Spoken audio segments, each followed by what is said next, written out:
Olha ele! Voltou agora, já tá fazendo 2 vídeos no mesmo dia. Eu tô fazendo um logo depois do outro, então por isso a mesma camisa, o mesmo boné, o mesmo microfone. Porque eu não quero perder tempo na minha volta, eu quero criar conteúdo. E ó, já vou abrir o vídeo com um anúncio que tem surpresa. Eu vou deixar aqui na descrição o nosso Spotify e dizer que vem novidade na semana que vem. Bom, gente, hoje eu tô aqui pra falar. Eu fiz o vídeo mais cedo hoje falando sobre a data FIFA da seleção brasileira. E hoje eu quero falar do restante dos países, das últimas vagas para a Copa do Mundo. Essa maravilha que foi essa terça-feira linda, que eu pude só assistir futebol. Olha que maravilha. Bom, já vou pedir para você deixar o like no vídeo. Não se esquece de se inscrever no canal caso você não esteja inscrito. E também comentar aqui o que você achou das 48 vagas completadas para a edição deste ano de Copa do Mundo. Bom, gente, vamos lá, que hoje a gente tem algumas coisas para falar. Eu verdadeiramente fiquei muito feliz ontem com algumas coisas. Essa sensação de Copa do Mundo mexe demais comigo. Mexeu quando eu vi Curaçao, Cabo Verde, enfim, seleções desacostumadas ou jamais acostumadas a disputar uma Copa do Mundo, podendo ter oportunidade, sabe? Por mais que eu seja crítico ao modelo de 48 seleções, é bonito ver essas seleções podendo disputar. E eu vou deixar o assunto principal, que eu sei que é o que você está esperando. Eu queria poder estar com uma camisa aqui da Federação Italiana, pelo menos uma camisa azul, ou pelo menos uma camisa de um time italiano. Eu podia procurar a camisa do Parma aqui, mas enfim, tá difícil de conseguir pegar, né? Vocês perceberam. Bom, vou falar do assunto Itália no final do vídeo, apesar desse ser possivelmente o título do vídeo. Começando pelas eliminatórias do mundo, das repescagens finais, né? A gente teve a República Democrática do Congo batendo a Jamaica por 1-0 na noite de ontem. E, cara, é muito bonito ver a festa acontecendo. O gol do Tonzeb, que se não me engano estava sem jogar desde fevereiro e aguentou 90 minutos de jogo e ainda decidiu. O Bakambu fez uma partidaça, atacante do Betis também nesse jogo. Mas é muito bonito a República Democrática do Congo comemorando, sabe? O show na torcida, na arquibancada, a população nas ruas do país saindo e comemorando, porque é uma classificação. Se a gente for tratar a República Democrática do Congo como um país recente, né, um país, se não me engano, existe desde os anos 60, se não me engano, a independência foi declarada da Bélgica em 1960. A República Democrática do Congo, quando disputou uma Copa, não disputou por si, disputou como Zaire, em 74. Então, é uma participação inédita se a gente tratar somente a República Democrática do Congo. E é muito importante, por mais que seja um nome longo, tratar como República Democrática do Congo. Tá?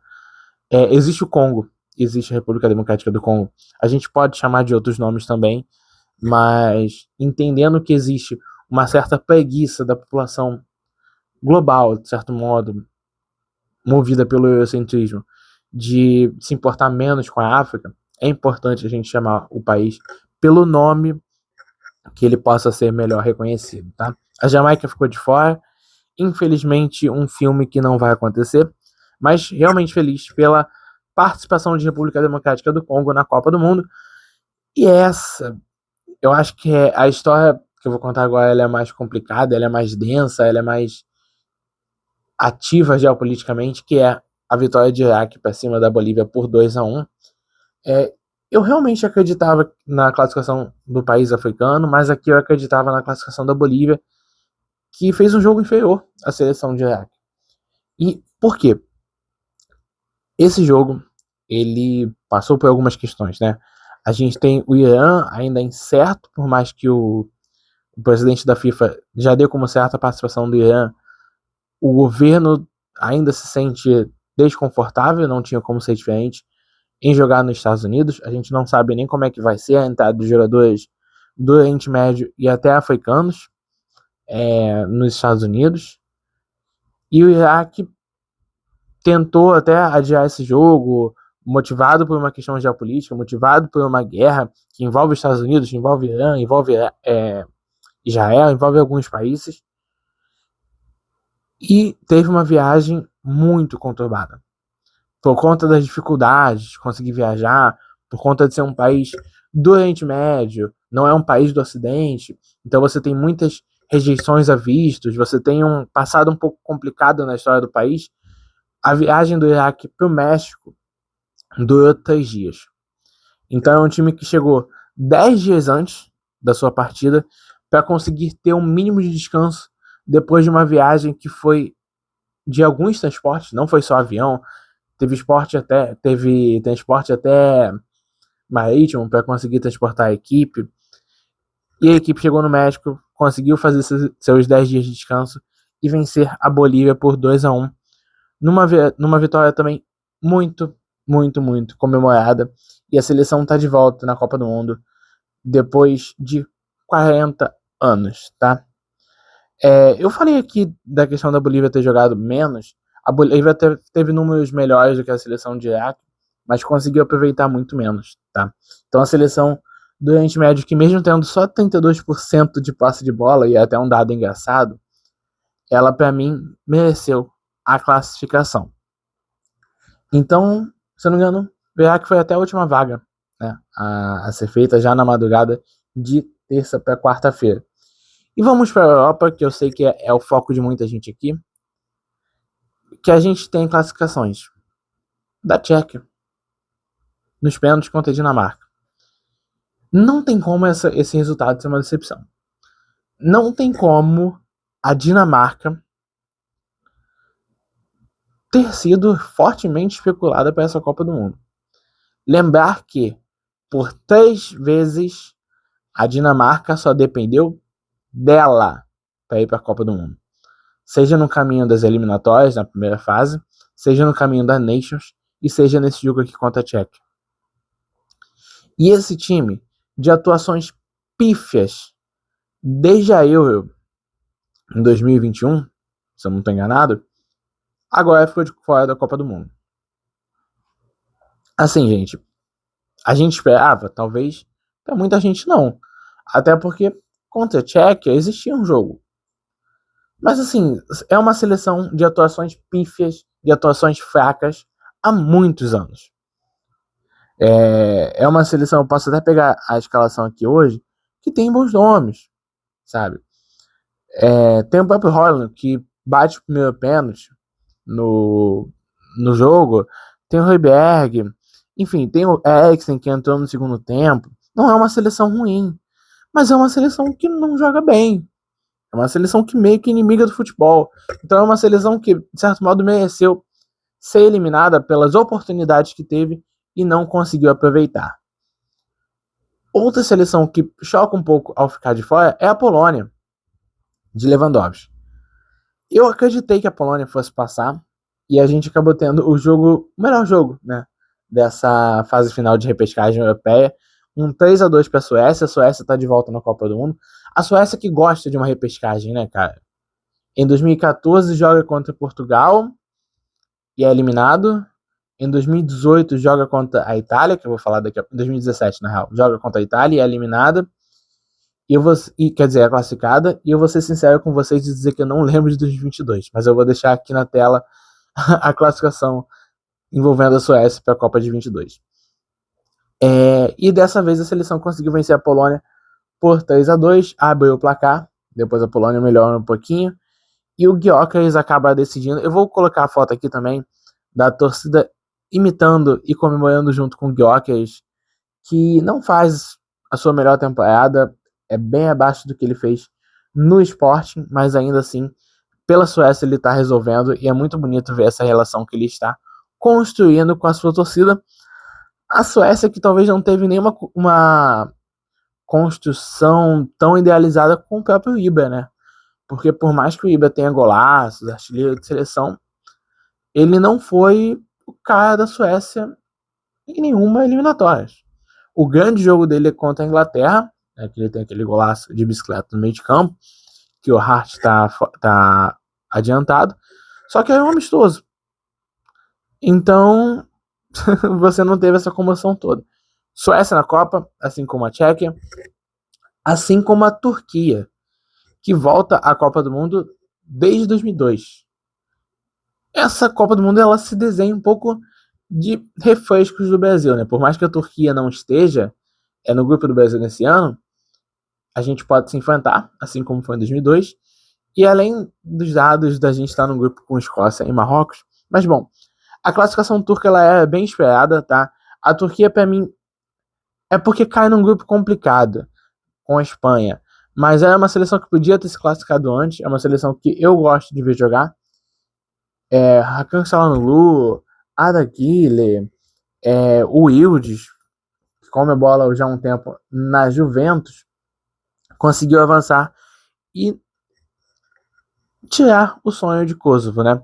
Kosovo que também iria para a sua primeira Copa do Mundo se classificasse, meio que, eu não sei se eu posso usar esse modo aqui, eu não entendo como é que a FIFA usa critérios para algumas seleções como Kosovo e Gibraltar, mas Kosovo é um país autônomo para alguns, independente para alguns, e outros já entendem que ele faz parte, inclusive o Brasil entende que ele faz parte do território sérvio. Então, Turquia na Copa. E agora eu vou pro título do vídeo, vou falar um pouquinho sobre a terceira Copa do Mundo sem Lazio, sem a Itália. Eu vi a Itália ser para muita gente a segunda maior seleção do mundo. Só que depois disso, eu lembro quando eu era criança, essa é a sensação. Eu passei pela Itália finalista de 2006. Só que depois disso a gente teve uma Alemanha, campeã em 14. A gente teve uma Argentina vice em 14, campeã em 22. A gente teve uma França campeã em 18, vice em 22. O Brasil pelo menos continua indo para a Copa. Por mais que a gente tenha passado por uma vergonha também em 2014. E a gente tem, isso é uma coisa impressionante, a gente tem o México batendo as participações da Itália na Copa do Mundo. Tudo bem que para esse ano a classificação é meio que direta, e na CONCACAF você não tem muita coisa. Você tem lá, talvez o Panamá sendo uma novidade em 18. Você tem. Putz, o Curaçao esse ano com 48 seleções, tá? Mas você não tem muito essa surpresa. Você tem, sei lá, um Trinidad e Tobago. Mas o que eu quero dizer é que é muito difícil hoje, no contexto de hoje, Estados Unidos, Canadá e México, principalmente o México, não se classificarem para uma Copa, mas até o México bateu as participações da Itália na Copa do Mundo. Pra gente ver o quanto 3 Copas de ausência fazem falta, né? E a Itália agora perde nos pênaltis para a Bósnia e fica de fora da Copa. Falando do jogo um pouquinho, a Itália começa jogando bem. O Moise Kean faz um golaço depois de um erro da saída de bola da Bósnia. E eu até brinco, caramba, o Moise Kean tão criticado conseguiu fazer gols nos 2 jogos da repescagem, contra a Irlanda do Norte e contra a Bósnia, e vai colocar a Itália na Copa do Mundo? E ele tentou, mas não. O segundo tempo, ele é muito motivado por uma coisa que aconteceu no finalzinho do primeiro tempo, que é a expulsão do Bastoni. E com isso, a Bósnia sobe suas linhas e pressiona a Itália no campo de defesa. O que, assim, eu entendo você estar com a menos vencendo você recuar. Eu entendo até porque o treinador é o Gattuso. Mas não dá para recuar do jeito que a Itália recuou, não dá para chamar a Bósnia do jeito que a Bósnia veio para o ataque. Foram quase 30 finalizações da Bósnia-Herzegovina, e uma hora, mesmo que tenha demorado esse tanto, o gol veio só aos 79, tinha que entrar. E ela entrou. Então, 1-1 no placar, a gente vai para a prorrogação, que é quando a Itália consegue defender melhor, também não vai tanto para cima, e nos pênaltis, um 4-1 com uma vergonha, que é o pênalti cobrado. Deixa eu só me lembrar de quem foi, se eu não me engano foi do Esposito, foi Esposito. É novo, tá no seu primeiro ciclo de Copa. É um cara que é recém-nascido, quase, se não tô enganado. Deixa eu até ver aqui o Esposito quando ele nasce. Ele nasce em 2005. Então ele tinha 1 ano quando a Itália foi campeã do mundo. E aí ele bateu mal. O Cristiano também, se não me engano, acertou o travessão. Assim, cobranças horrorosas de deixar a Itália de fora de mais uma Copa do Mundo. Mas o importante é que não é o jogo, né, gente? Ninguém fica três Copas do Mundo ausentes só por conta de um jogo. E assim, eu me lembro de 2017, foi em novembro, que a Suécia vence por 1-0, gol do Johansen, se eu não estou enganado, da Itália. E aí no San Siro, jogo defensivo, 0-0, nada acontece, a Itália fica de fora da Copa. E eu lembro o choque que foi isso. E aí fica de fora depois de 22 e tal. E a Itália, assim, numa Copa esteve no grupo da Espanha, na outra Copa a Itália esteve no grupo da Suíça, se eu não estou enganado, e era uma seleção muito mais tranquila de conseguir a primeira vaga. Nesse ano, Noruega, que assim, tinha o fator Haaland, tinha as goleadas, mas também não é para Itália pegar uma segunda vaga. A Itália não tem nome de seleção para passar em segundo num grupo estando com Suíça, estando com Noruega. Por mais que as seleções possam em campo responder mais, alguma coisa tem que ser percebida. E assim, a direção trocou de treinador, tentou Thiago Motta, tentou Gattuso, tentou Spalletti, tentou Mantini. Alguns até. A Itália tem título de Euro nesse período, conquistada em Wembley contra a Inglaterra. Então pode até dizer que a Itália teve alguns momentos bons. Mas assim, são 3 Copas do Mundo de fora para uma seleção que é tetracampeã mundial. Isso é muito grande. Isso não, eu acho que o Gattuso vai sair porque ele prometeu sair caso a Itália não se classificasse no passado, mas assim, é muito além do Gattuso. É um entendimento que precisa ser feito. Assim como precisou ser feito aqui no Brasil, precisou ser feito aqui na Argentina. O Brasil novamente não ficou de fora de Copa, mas fez campanhas ruins. Caiu muito mais cedo do que se pensava que seria o ideal nas Copas recentes. A Argentina ficou desde 90 até 2014 sem disputar uma final de Copa do Mundo. De 86 até 22 sem ser campeã. E a Itália está desde 2014 sem participar de uma Copa. É muito pior. E aí eu vi gente levantando, porque o futebol italiano hoje apenas 31% dos jogadores da Série A são italianos. Gente, aonde que isso é motivo? Aonde que o cara tá falando de perda de identidade? Aonde que essa perda de identidade é um motivo? Porque assim, a situação de 14 não é a mesma de hoje. Em 2014 a porcentagem de jogadores italianos na Série A era maior e ainda assim a Itália ficou de fora. Em 2018, perdão. Em 14 a Itália vai e cai naquele grupo de Costa Rica, Uruguai e Inglaterra. Mas também cai na fase de grupos, assim como cai na fase de grupos de 2010. Mas o que eu quero dizer é exatamente isso. Não é porque tem uma baixa porcentagem, sabe? Olha a Premier League. Você tem times campeões, você tem City campeão, você tem Liverpool campeão, sem ter o inglês no time titular. O Liverpool tinha o Henderson, tinha o Arnold, nem em todos os títulos. O City tinha o Walker,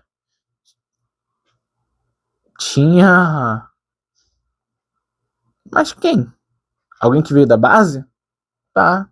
E é só.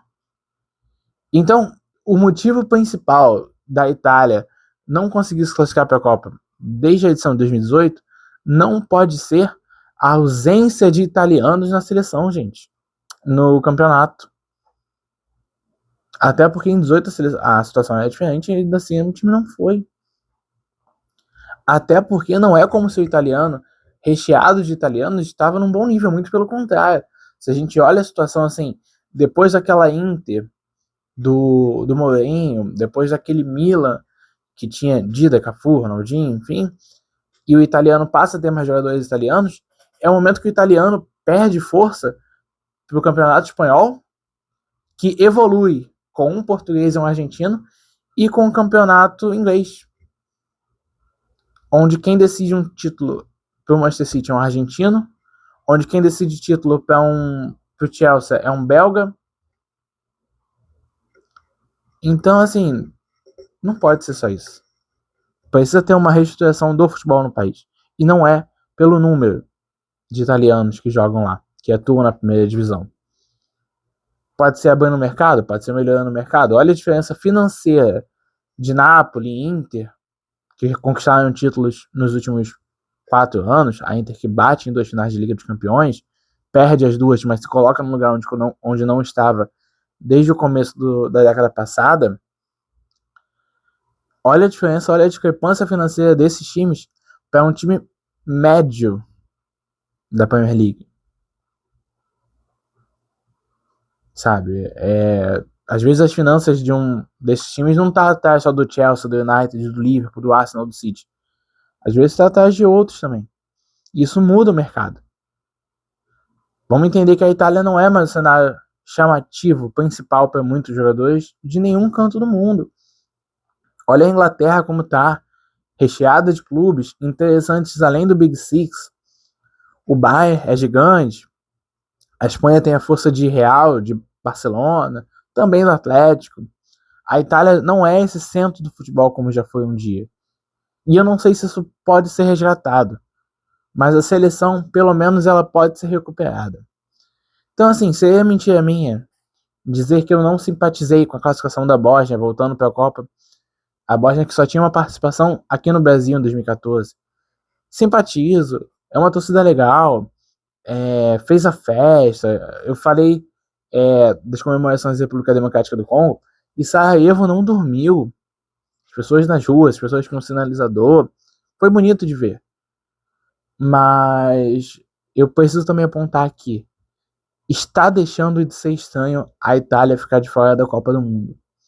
E para uma tetracampeã, isso não pode acontecer.